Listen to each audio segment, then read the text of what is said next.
every time it started with a pastor who was qualified, who had a master's and PhDs in dead languages, theology, biblical history. I mean, if you're religious and you would want someone like that.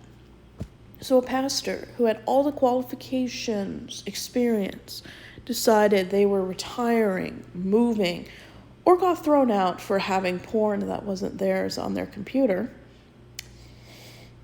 somebody would either be brought in who was qualified but wasn't the right kind of Christian, or wasn't qualified but was causing strife within the church, or somebody who was kind and nice but wasn't qualified. It didn't matter.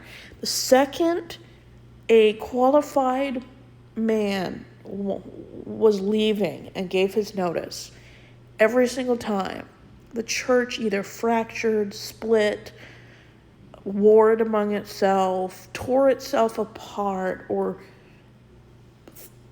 exiled people who would not follow along with whatever some unqualified person wanted to do in a church. Every time, 6 churches, the pastor would retire, the pastor needed to care for their parents and couldn't be a full-time minister anymore. It was like clockwork. There was usually a honeymoon period of a year, sometimes 2 years, and then they would retire. Every single time. And the church would split. The church would war. The church would basically eat itself from the inside out. And my parents knew how to choose churches, I'll say that.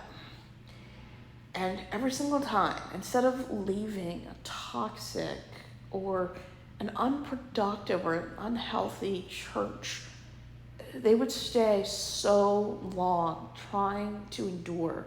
You don't have to endure. You're not trapped in a cage. Oh, we can't leave until God tells us to leave. Yes, you can. If a God doesn't tell you to leave an abusive, uncomfortable, a situation that makes my mother physically sick, why would you want to know that God, period? It's disgusting. And it's so typical. All 6 churches, besides the one I was a tiny child in, all 6 of them had imploded. And it was always the pastor leaving. Not one time did they ever hire or find somebody who was qualified and who was the right type of Christian that would make my parents happy. I don't think a guy existed that would make them happy. And going to church, my mother would complain, oh, we're going to have to endure another problem today. Or on the way home, she would pick apart the sermon, or, oh, somebody wore a dress they shouldn't have worn, or something. And it's just so toxic.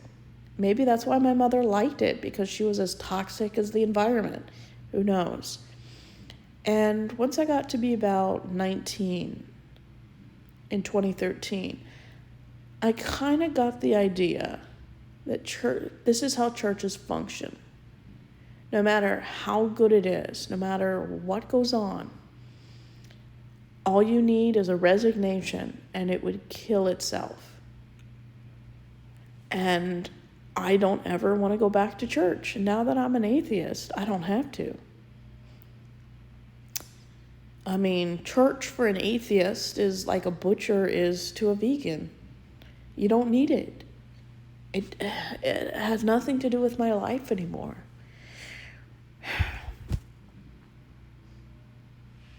And it's just sad.